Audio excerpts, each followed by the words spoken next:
तुला राशि वाले मेरे मित्रों, आज का यह वीडियो आपके जीवन का सबसे सुंदर, सबसे ज्ञानवर्धक और आपके जीवन को बदलने की शक्ति रखने वाला वीडियो होने जा रहा है। जी हाँ दोस्तों, जिसने भी आज का वीडियो मिस कर दिया या पूरा नहीं देखा, अधूरा देखा, हम गारंटी से कहते हैं कि उससे ज़्यादा दुर्भाग्यशाली इंसान इस धरती पर नहीं होगा।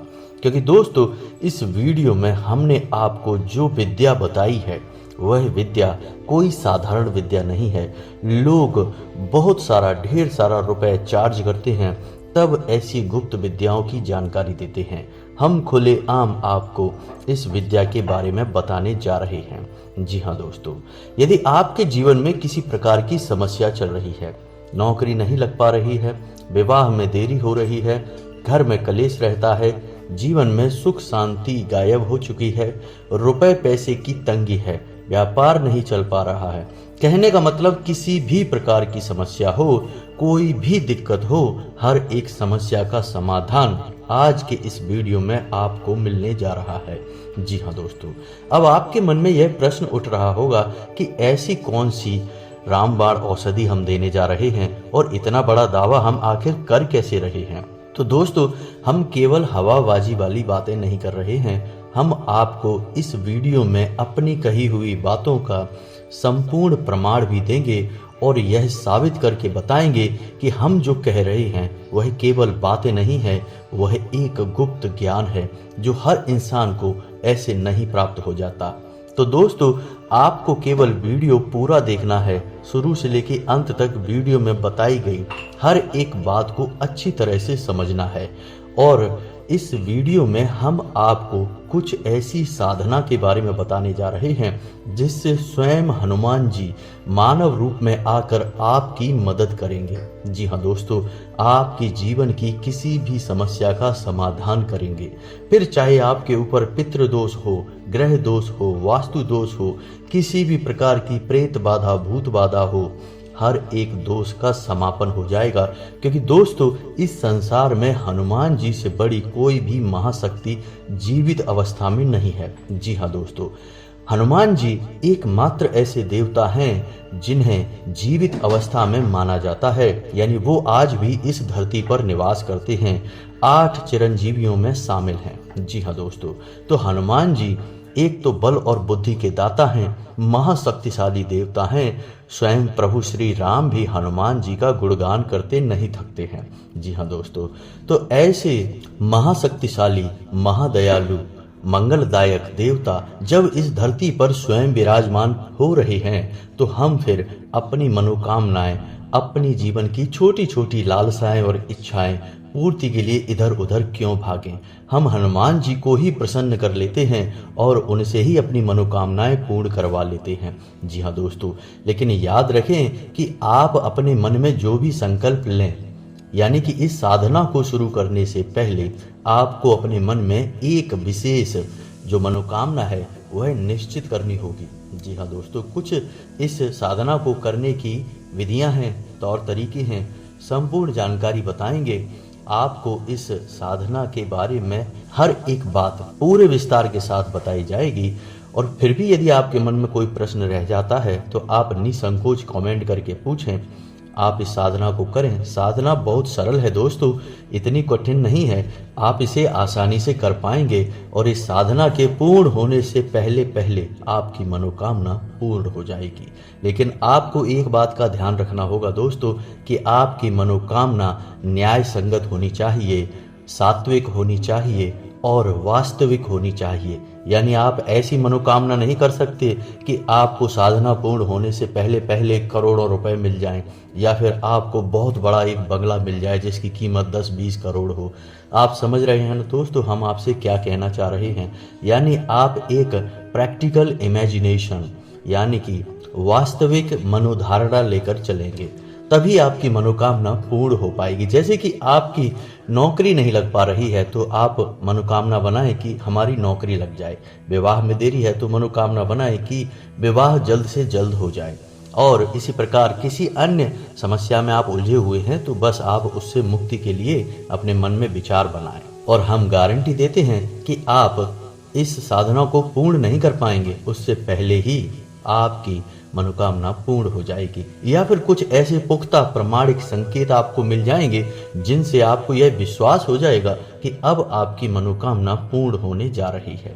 जी हाँ दोस्तों, तो चलिए वीडियो की शुरुआत करते हैं। आज का वीडियो बहुत ही खास है दोस्तों। आपसे हमारा निवेदन है कि इस वीडियो को पूरा जरूर देखना, तभी आप इस वीडियो से न्याय कर पाएंगे, क्योंकि दोस्तों हम आपके लिए बहुत मेहनत करते हैं और सर्वोत्तम से सर्वोत्तम ज्ञान लाने की कोशिश करते हैं ताकि आपके जीवन में प्रमाणिक बदलाव आए। सैकड़ों हजारों लोगों के जीवन में बदलाव आ चुके हैं इन विधियों का प्रयोग करके। आपके जीवन में भी निश्चित तौर पर बदलाव आएगा, लेकिन इसके लिए आपको हम पर भरोसा करना होगा, अपने आप पर भरोसा करना होगा और अपने इष्ट अपने देवता पर भी भरोसा करना होगा। यह सबसे आवश्यक है दोस्तों। तो चलिए दोस्तों वीडियो की शुरुआत करते हैं, लेकिन इससे पहले आपसे वही एक हमारा निवेदन है जो इस बार भी रहेगा कि कमेंट में पूरे भक्ति भाव के साथ जय मां भद्रकाली लिखना ना भूलें। माता का सीधा आशीर्वाद आपको प्राप्त होगा। और जय श्री राम भी अवश्य लिखें, क्योंकि यह वीडियो प्रभु श्री राम और हनुमान जी को समर्पित रहेगा। तो इसलिए आपको कमेंट में जय श्री राम भी लिखना है ताकि हनुमान जी की कृपा दृष्टि आपके ऊपर आ जाए, प्रभु श्री राम की कृपा दृष्टि आपके ऊपर आ जाए। तो चलिए दोस्तों वीडियो की शुरुआत करते हैं। दोस्तों हम जानते हैं कि आपके जीवन में बहुत परेशानियां चल रही हैं, बहुत सारे कष्ट हैं। कुछ लोगों के जीवन में तो सिर्फ अंधकार ही अंधकार बाकी रह गया है, लेकिन दोस्तों अंधकार में भी प्रकाश की किरण कहीं ना कहीं भगवान जरूर छोड़ देते हैं। बस देरी है तो हमें आंखें खोलकर पूरे भक्ति भाव से प्रभु को ध्यान करते हुए उस किरण की तलाश करनी है। तो शायद आज का यह वीडियो और इसमें बताया गया उपाय और साधना वही प्रकाश की छोटी सी किरण है जो आपको अंधकार से प्रकाश की ओर लेकर जाएगी। दोस्तों हम जानते हैं कि आपने अपने जीवन से कष्टों की मुक्ति के लिए कई प्रकार के उपाय किए हैं, कई सारे YouTube पर वीडियोस भी देखे हैं, कुछ गुरुओं की बातें सुनकर छोटे मोटे उपाय भी करे हैं, लेकिन कोई ज़्यादा बदलाव आपके जीवन में आया नहीं है। ऐसा इसलिए होता है दोस्तों क्योंकि कभी कभी तो उपाय ही पूर्ण रूप से बतलाए नहीं जाते हैं, आधे अधूरे उपाय बतलाए जाते हैं, और कभी कभी उपाय तर्क संगत न्याय संगत नहीं होते, यानी शास्त्रों से निकाले गए नहीं होते, मन से बनाए हुए उपाय होते हैं। इस वजह से वे उपाय सीधे तौर पर हमारे देवता को समर्पित नहीं हो पाते हैं, इसलिए हमारी इच्छाएं भी पूर्ण नहीं हो पाती हैं। ऐसे में होता यह है कि साधक सच्चे मन से उपाय कर रहा है, उसे कोई परिणाम प्राप्त नहीं हो रहा है, तो धीरे धीरे उसकी आस्था उसके भगवान में, उसके धर्म में क्षीण होने लगती है। उसे ऐसा लगता है कि शायद भगवान ही उसके जीवन में कष्ट दे रहे हैं, उसे परेशानियों से निकालना नहीं चाह रहे हैं। इस वजह से उसे उपाय का कोई लाभ नहीं मिल रहा, पूजा पाठ का कोई लाभ नहीं मिल रहा, वह तो कोई गलत कार्य नहीं कर रहा, फिर भी उसे इतनी परेशानियां क्यों हो रही हैं? शायद भगवान ही उसके पीछे पड़े हुए हैं। लेकिन दोस्तों ऐसा कुछ भी नहीं है। यदि आप सही तरह से उपाय जान लें, संपूर्ण उपाय पूरी विधि विधान के साथ लागू करें, तो आपके जीवन में बदलाव निश्चित ही आएंगे। इसे आप ऐसे समझ सकते हैं कि यदि आप किसी अच्छे डॉक्टर के द्वारा बताई गई दवा को भी ठीक तरह से उपयोग नहीं करेंगे, यानी सही समय पर सही दवाई नहीं लेंगे, उल्टी सीधी दवाइयाँ खाएंगे, तो बेशक वही दवाइयाँ होंगी लेकिन आपके ऊपर उनका प्रभाव उतना अच्छा नहीं होगा जितना कि सही नियम संयम से ली गई दवाइयों का होता। तो वैसा ही कुछ आपके जीवन में भी हो रहा है। तो दोस्तों आज का यह वीडियो हनुमान जी को समर्पित है। हनुमान जी के सिद्धि के लिए, कार्य सिद्धि के लिए। सिद्धि तो बहुत बड़ी चीज होती है दोस्तों, इतना साधारण नहीं है कि हनुमान जी को सिद्ध कर लिया जाए, लेकिन हनुमान जी से कार्य सिद्धि करवाना बहुत आसान है, क्योंकि हनुमान जी बहुत दयालु देवता हैं। भगवान भोलेनाथ के बाद यदि कोई सबसे पहले प्रसन्न होता है तो वह स्वयं हनुमान जी ही हैं, और हनुमान जी तो हैं ही शंकर सुवन, यानी कि शंकर के पुत्र, उन्हें शंकर का ही स्वरूप माना जाता है। इसीलिए हनुमान जी बहुत जल्दी प्रसन्न हो जाते हैं। तो हनुमान जी का यदि कोई उपाय पूरे विधि विधान से कर लिया जाए तो हनुमान जी बड़ी जल्दी ही कार्य सिद्धि करवा देते हैं। तो अब आपको वीडियो में बताई गई हर बात को ध्यान से समझना है। दोस्तों, सबसे पहले हम बात करेंगे इस उपाय को करने की कुछ सावधानियों के बारे में। जी हाँ दोस्तों, यह उपाय 21 दिनों तक चलने वाला है और इन 21 दिनों में आपको पूर्ण रूप से सात्विक जीवन को अपनाना है। यानी कि आपको सबसे पहला काम जो कि आप अक्सर करते रहते हैं और वह है क्रोध, यानी आपको क्रोध नहीं करना है, किसी पर भी गुस्सा नहीं होना है। यदि वातावरण बन रहा है ऐसा जिसमें आपको क्रोध आ सकता है तो आप उस वातावरण को छोड़ दें, उस चर्चा को छोड़ दें, उस समय को ही टाल दें। लेकिन आपको क्रोध नहीं करना है, क्योंकि क्रोध करने से साधनाएं भंग हो जाती हैं। जी हाँ दोस्तों, दूसरा कि आपको पूर्ण ब्रह्मचर्य का पालन करना होगा। जी हाँ दोस्तों, हनुमान जी स्वयं बाल ब्रह्मचारी हैं, तो उनकी साधना में, उनके उपाय में ब्रह्मचर्य अत्यंत आवश्यक है। जी हाँ दोस्तों, मनसा वाचा कर्मणा, यानी कि तीनों भाव से ब्रह्मचर्य होगा। ब्रह्मचर्य का मतलब केवल यही नहीं है दोस्तों कि हम किसी के साथ संसर्ग नहीं करेंगे। ब्रह्मचर्य का मतलब होता है कि हम किसी के लिए बुरा नहीं सोचेंगे, पूर्ण रूप से सकारात्मक रहेंगे, ईश्वर का ध्यान करेंगे और सादा जीवन और सिंपल विचारधारा को अपने मन में बनाकर रखेंगे। यही ब्रह्मचर्य है दोस्तों, यानी ब्रह्म का आचरण ही ब्रह्मचर्य है दोस्तों। तो यह तो ब्रह्मचर्य की बात हो गई। तीसरा कि आपको अपने खान पान पर भी विशेष ध्यान देना है। आपका खान पान बहुत ही सात्विक होना चाहिए, यहाँ तक कि लहसुन और प्याज का प्रयोग भी आपके भोजन में 21 दिनों तक नहीं होगा। यह विशेष तौर से आपको ध्यान रखना है। आप यदि गलत खान पान करेंगे तो आपकी साधना खंडित हो जाएगी, पूर्ण होगी ही नहीं। जी हाँ दोस्तों, तो आपको अपने खान पान पर विशेष ध्यान देना है और हो सके तो जमीन पर शयन करें, यानी कि जितने दिनों तक आपकी यह साधना चलेगी आप जमीन पर सोएं।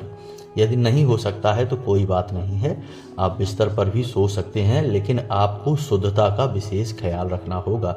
बिस्तर साफ सुथरा होना चाहिए, उस पर बिछाए गए कपड़े, बेडशीट वगैरह साफ सुथरी धुली हुई होनी चाहिए, रोज धुली जानी चाहिए दोस्तों। तो यह तो थी कुछ सावधानियां जो आपको इस उपाय के दौरान करनी है। इसे उपाय कम साधना अधिक कहेंगे दोस्तों, क्योंकि उपाय तो छोटे होते हैं, 1-2 बार करके चल जाते हैं, लेकिन यह साधना है जो लंबे समय तक चलेगी। 21 दिनों की साधना है दोस्तों। अब हम आपको एक बात और बताना चाहेंगे कि आप किसी भी छोटे मोटे प्रयोजन के लिए इस साधना को ना करें। जब तक आपके मन में गहरा संकल्प का भाव ना हो तब तक इस साधना को ना करें, क्योंकि साधना खंडित होने से बेहतर है कि करें ही ना।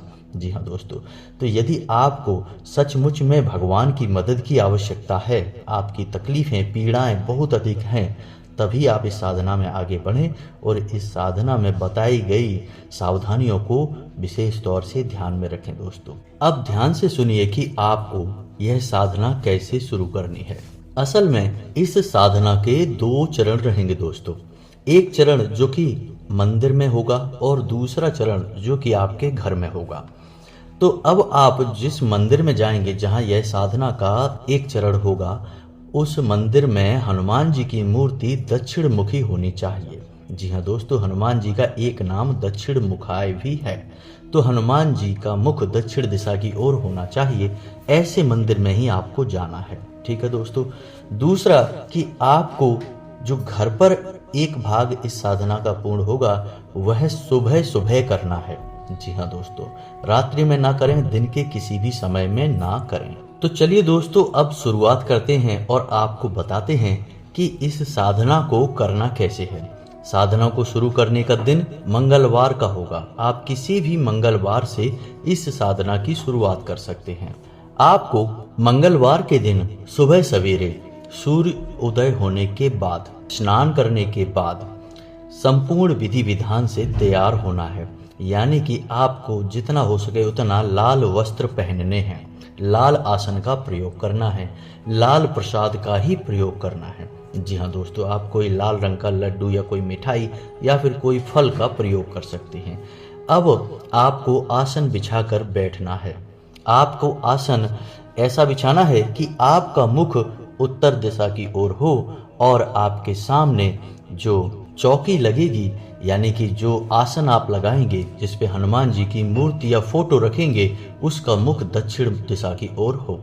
आपको आसन लगाकर बैठना है और हनुमान जी को पुष्प अर्पित करना है, पूजा पाठ करनी है, विधि विधान के साथ करनी है, उन्हें भोग लगाना है और उसके बाद हनुमान चालीसा का पाठ शुरू करना है। याद रखना है आपको कि हनुमान चालीसा का पाठ आपको 7 बार करना होगा। जी हाँ दोस्तों, हनुमान चालीसा में स्वयं ही लिखा है कि जो 7 बार पाठ कर कोई छूटे बंद महासुख होई, यानी आपको 7 बार हनुमान चालीसा का पाठ करना है। और उसके बाद जब आपका पाठ समाप्त हो जाए तो आपको एक बार बजरंग बाण का पाठ करना है।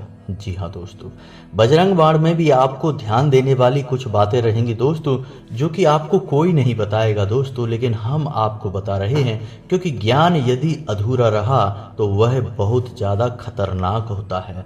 तो जब आप बजरंग बाण पढ़ेंगे तो आप उसमें देखेंगे कि हनुमान जी को शपथ दी जा रही है प्रभु श्री राम की, यानी कि एक भक्त को उसके भगवान की शपथ दी जा रही है। और किस लिए दे रहे हैं आप? कि आपके काम बन जाए, यानी आप निज स्वार्थ के लिए हनुमान जी को कसम देकर मजबूर कर रहे हैं कि वे आएं और आपकी कार्यों की पूर्ति करें। तो अब ऐसे में आप जब बजरंग बाण पढ़ेंगे तो जितनी बार भी हनुमान जी को आप शपथ देंगे उतनी बार आपको कान पकड़कर मन ही मन माफी का भाव भी रखना होगा। जी हाँ दोस्तों, क्योंकि हम शपथ दे अवश्य रहे हैं, लेकिन हम हनुमान जी के मान का, हनुमान जी के सम्मान का पूरा ख्याल भी रख रहे हैं। ऐसा हमें अवश्य करना होगा दोस्तों, अन्यथा बजरंग बाण के दुष्परिणाम भी बहुत भयंकर होते हैं, क्योंकि आप हनुमान जी को शपथ दे रहे हैं दोस्तों। और यह कोई छोटी बात नहीं है। तो आपको अपने मन के भाव रखने हैं, कान पकड़कर उनसे माफी का भाव भी रखना है और बजरंग बाण का पाठ करना है। इसके बाद अब आपका साधना का भाग शुरू होगा। यह तो आपकी साधारण सी पूजा पाठ थी। अब आपकी साधना का भाव शुरू होगा। आपको अपने दाहिने हाथ की अंजुरी में जल लेना है और जल लेकर हनुमान जी की फोटो के सामने यह संकल्प करना है कि हे प्रभु श्री हनुमान जी, आप हमारी अमुक यानी इस मनोकामना की पूर्ति के लिए प्रयास करें, हमारी मनोकामना पूर्ति करें। हम आपके लिए अपनी मनोकामना पूर्ण हेतु यह संकल्प लेते हैं कि 21 दिनों तक इस तरह की साधना, यानी कि यह साधना पूर्ण अवश्य करेंगे। और आपसे भी हम यह उम्मीद करते हैं कि हमारी साधना पूर्ण होने तक आप हमारी मनोकामना पूर्ण करेंगे और हमारी साधना को स्वीकार करेंगे। इस तरह का आपको संकल्प लेना है दोस्तों, क्योंकि यदि आपने संकल्प नहीं लिया और साधना कर डाली तो साधना का कोई प्रभाव नहीं रहेगा, क्योंकि संकल्प हमारे हिंदू धर्म में बहुत अधिक महत्व रखता है। संकल्प की शक्ति का बहुत बड़ा प्रभाव है। तो आपको संकल्प तो लेना ही है। यह आपको पहले दिन करना है, रोज रोज नहीं करना है दोस्तों। संकल्प लेकर आप दैवीय शक्ति को अपनी ओर आकर्षित करते हैं, जागृत करते हैं, ताकि आपकी ओर, आपकी साधना की ओर उस दैवी शक्ति का ध्यान बना रहे। अब इसके बाद आपकी घर की पूजा का भाग जो है वह समाप्त हो गया। अब आपको शाम का इंतजार करना है, यानी रात्रि के 9 बजे के आसपास आपको हनुमान जी के मंदिर में जाना है और वहां पर गाय के घी का एक दीपक जलाना है। अब आपको दीपक जलाते समय यह ध्यान रखना है कि दीपक आटे का बना होना चाहिए और आप उसे घर से बनाकर लेकर जाएंगे। जी हाँ दोस्तों, तो आपको वह दीपक जलाना है हनुमान जी के सामने। और याद रखना कि दीपक जलाते समय सावधानियां भी रखी जाती हैं दोस्तों। दीपक को ऐसे ही सीधे जमीन पर मत रख देना और किसी अन्य व्यक्ति के जलाए हुए दीपक से अपने दीपक को मत जलाना और घर से ही दीपक जलाने की संपूर्ण व्यवस्थाएं लेकर जाना, यानी माचिस वगैरह मंदिर से मांगकर प्रयोग मत करना दोस्तों। माचिस अपनी घर से लेकर जाना, लाइटर अपना घर से लेकर जाना, जैसे भी आप जलाना चाहते हैं दीपक, यानी अपनी संपूर्ण व्यवस्थाएं अपने घर से बनाकर जाना। तो आप पहले दिन जब जाएंगे तो एक दीपक जलाएंगे, ठीक है दोस्तों।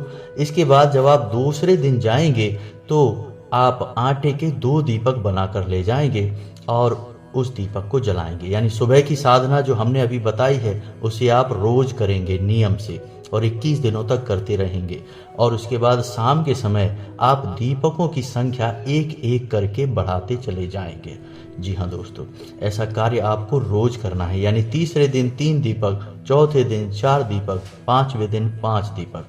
इसी प्रकार 11वें दिन 11 दीपक और 12वें दिन 10 दीपक और 13वें दिन 9 दीपक। समझ रहे हैं ना दोस्तों आप? ऐसे करते करते 21वें दिन फिर से 1 दीपक रह जाएगा और वह आपकी साधना पूर्ण होने का दिन होगा। हम उम्मीद करेंगे कि इससे पहले पहले आपकी यह जो मनोकामना है पूर्ण हो जाएगी। लेकिन दोस्तों अभी ध्यान रखना, अभी आपकी साधना का भाग पूरा नहीं हुआ है। जब आप हनुमान जी के मंदिर जाएंगे, दीपक जलाएंगे, तो आपको एक पाठ वहां पर और करना है। और वह पाठ क्या है? वह है श्री हनुमान कवच का पाठ। जी हाँ दोस्तों, श्री हनुमान कवच बहुत ही शक्तिशाली है।